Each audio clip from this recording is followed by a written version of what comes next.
Hi guys, my name is Chantel and welcome back to Baking and Bows. So this week I'm going to be making banana bread, or showing you how to make banana bread. So I think the first thing we're going to do is we're going to actually use the power of TV to put on our apron. We're going to turn on our oven and you're going to set it to about 350. If you're living in a higher altitude, you're going to set that 25 degrees higher. So you're going to set, if you're a higher altitude, you're going to set it at 375 instead of 350. But if you're at like sea level, it's just 350 like any other baked good.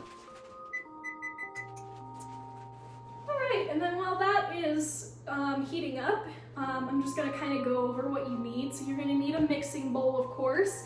You're gonna need your ingredients, which I will list the recipe on screen now. I'll have that up here, somewhere probably like here.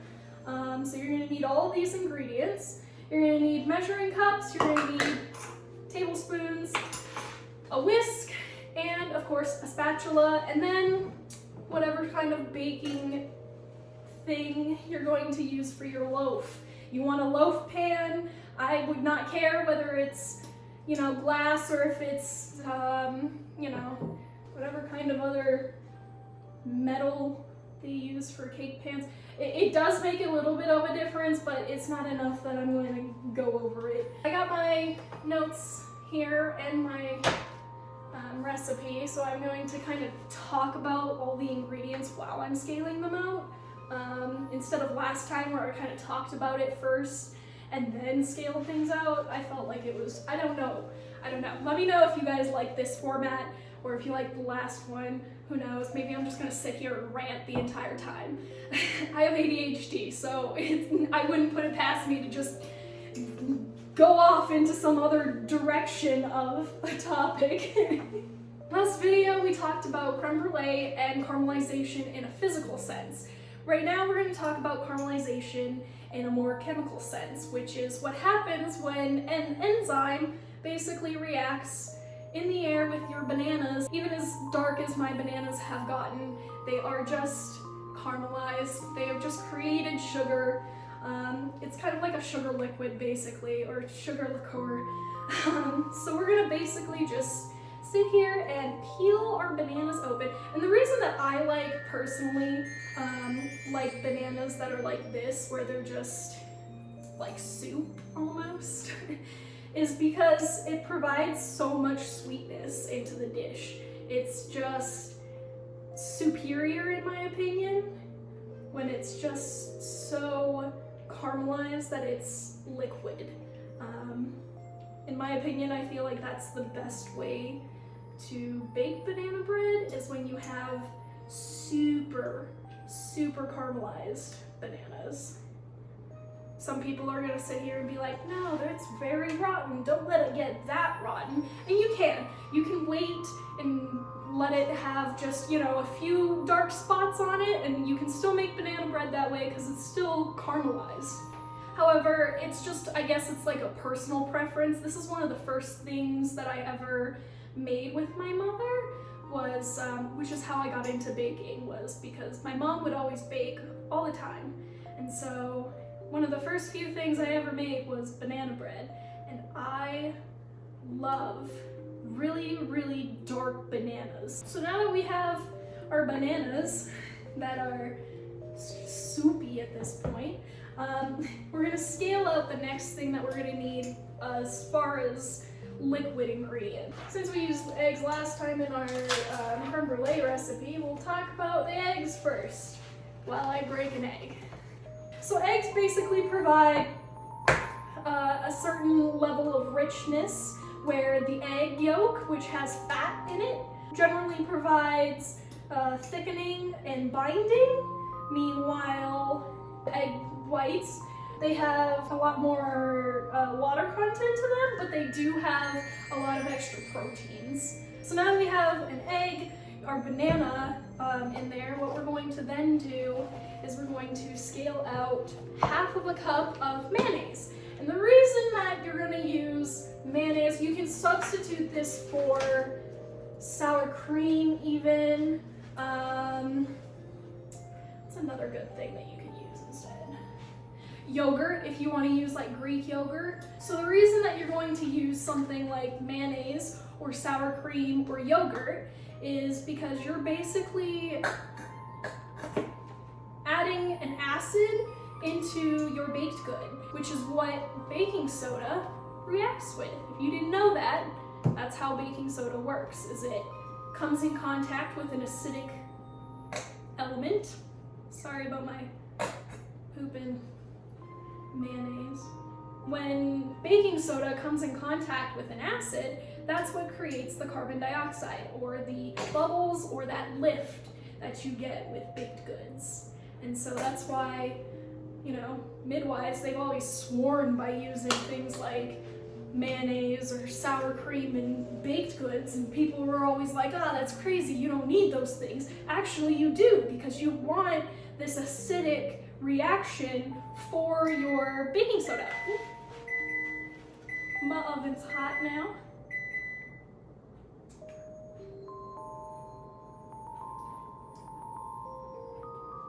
One of the reasons that I find banana bread being just one of the easier things to make in pastry in general and how quick it is because you pretty much just can put everything into the bowl, mix it together, stick it in the oven, and you're good. When you're making things like cookies or even like other cakes, you have certain techniques that you need to use. Like when you're talking about cooking cookies, you have to cream the sugar with the butter, and you have to basically aerate it in that sense. And this is what provides a little bit of extra air, volume, texture within your cookies and whatnot. And y'all know how much I love me and my chest chocolate. Since we are gonna make some chocolate chip banana bread today instead of walnuts, because who the F wants walnuts in their banana bread? So now that we have all of our liquid ingredients, we have the banana, the egg, and the mayonnaise in there. We're gonna just whisk it together. You can also use a fork to mash up your bananas, but because my bananas are that level, as you all saw, you don't really need a fork for them. They pretty much will break apart by themselves as you're mixing together. You're just going to create one homogenized mixture here. So next, you can choose to measure out all of your dry ingredients into a dry bowl. We're gonna move on to our flour, because we're gonna just put it all on top and mix it in. So you have a lot of different kinds of flour. For this, most baked goods, when you're talking about baked goods, you're gonna be using something like all-purpose flour. That's what most people have on hand.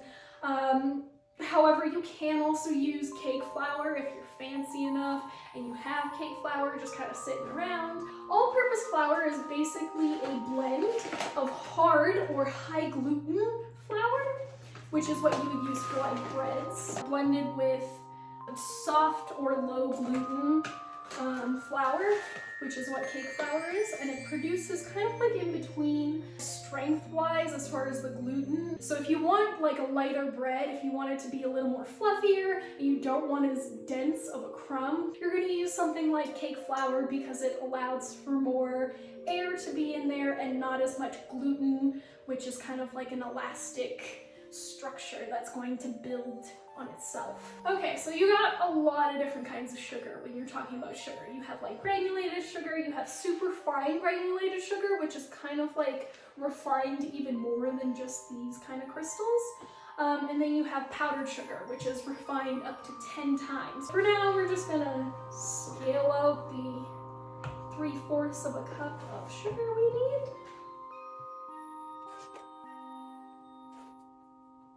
You can basically stop after this next step, I would say that.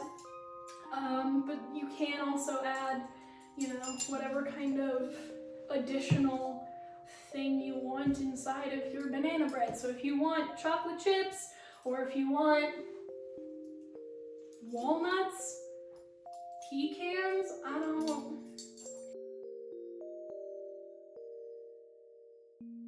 So if you don't know what baking soda is, it is sodium bicarbonate, which is basically a substance that will react with an acid and produces carbon dioxide. When you're talking about baking powder, the difference between the two is that baking powder is basically baking soda with stuff in it. So when you have baking powder, it is baking soda, cream of tartar, and cornstarch. So it's basically your general baking soda mixed with other ingredients. It's to help create more carbon dioxide when it's initially mixed in with things. So when you have baking powder, if you want to use baking powder in baked goods, you want to get double acting. And the reason for this is because when you mix it the first time, it's going to start producing carbon dioxide, but usually it'll slow down or stop in some ways. And then when you put it into the oven, that heat will react with it a second time and make it produce carbon dioxide again. So that's why you want double reactive baking powder. It's just to help produce carbon dioxide. And that's pretty much the difference between the two, so it's not super crazy. So when you're mixing banana bread, you don't want to overmix it. One of the biggest things is you don't want to mix in a lot of gluten. You don't want that gluten to really form because it's thick enough that it will pretty much just do that on its own. Like, it'll create a dense structure on its own because it's thick. So you want to just kind of slowly mix it in. As you can see, maybe I should get a second camera or something like that. See me mixing and whatnot. So you're gonna mix until you literally only can just barely see, no more flour. You don't want to overmix it too much. It's going to be a thick dough. And before you finish mixing, you're gonna get to about that 75%. Then you're gonna add in more additional stuff you want. So I'm gonna use chocolate chips, half a cup. You don't need to be super accurate. It's fine.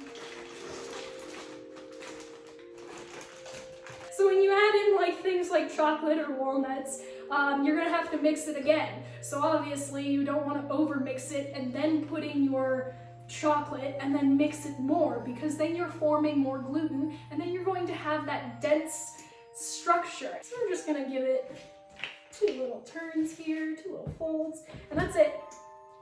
That's it. You're done. That's your dough right there. So if you were using like a stainless steel or like a metal non-stick kind of pan, and even if you're using glass, it is usually good to kind of like spray it down with cooking spray just so it doesn't stick, but I'm not worried about it not sticking because I'm just gonna eat it right out of the container anyway. It'll be Gucci. So what we're gonna do is just pour this into, well, not really pour, spread it into this baking tin that we have here.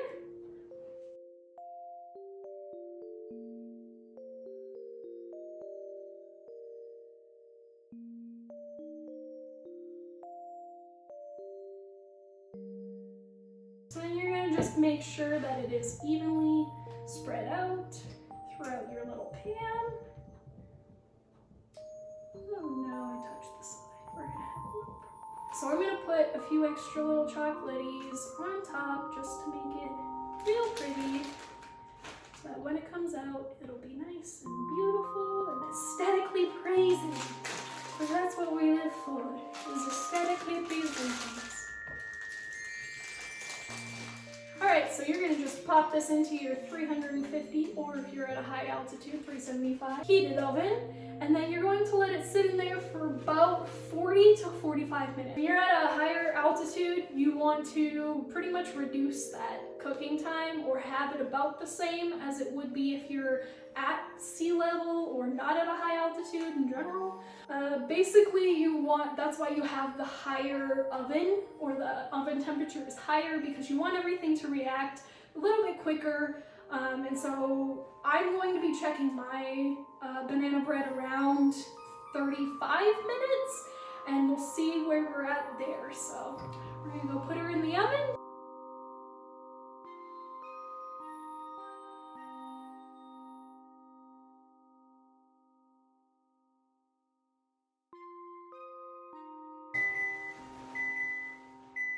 So as you guys can hear, my oven went off, so what I'm going to do is I'm going to check it by sticking just a small little thing in there. You can use like a fork. Sometimes they have like really thin testing wires. I used to have one of those. It was really nice, but I'm just going to use a chopstick, so. It did not come out very clear. It came out not done at all. So we're gonna leave it in there for another 5-10 minutes. Okay, I just checked it a second time and it's done. So I turned the oven off and we are going to take out our little banana bread.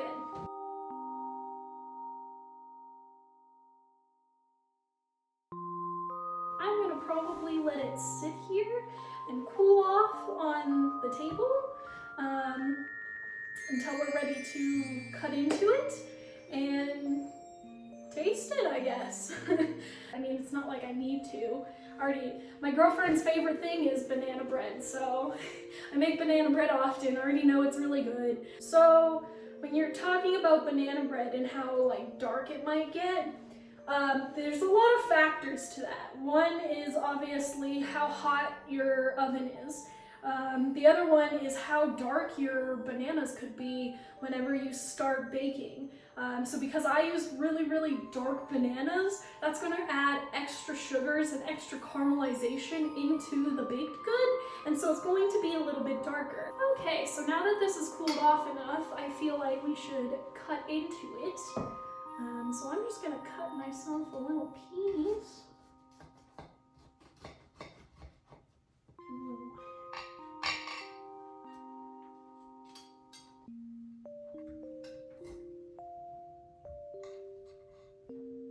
It's still a little warm. Okay, so now that we've got it out of the pan, dang, it's still a little warm, but we're gonna just give it a little taste test, you never know.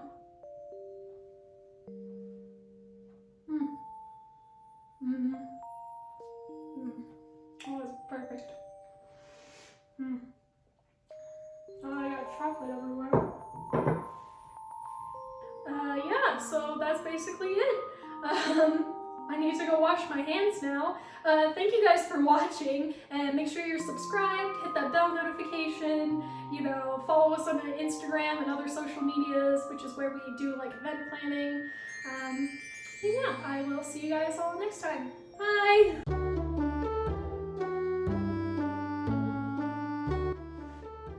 I don't know. This is what you get. Most of my editing and bloopers last time was me basically sitting here taking out all of me cursing. Situation that we're in. Maybe I'm gonna repeat myself 500 times. I hate cakes. I'm gonna tell you right now. Cooking in Lolita gives me so much anxiety. Smell that mango. It smells so good. I know that I curse like a sailor. We have reasons for these things. It's cheese and chocolate. I tell you what. It's a wine thing, I guess. Who knows? I read a 400-page book in 3 days. 3 days flat. So that's how I'm coping with the panoramic. If you ever need chocolate showpiece, you know who to call. I guess now I know why my girlfriend loves me so much. We're a mess. The panoramic has created a mess, so this is what you get. Yep, that's it. It's an egg. Eggs and egg.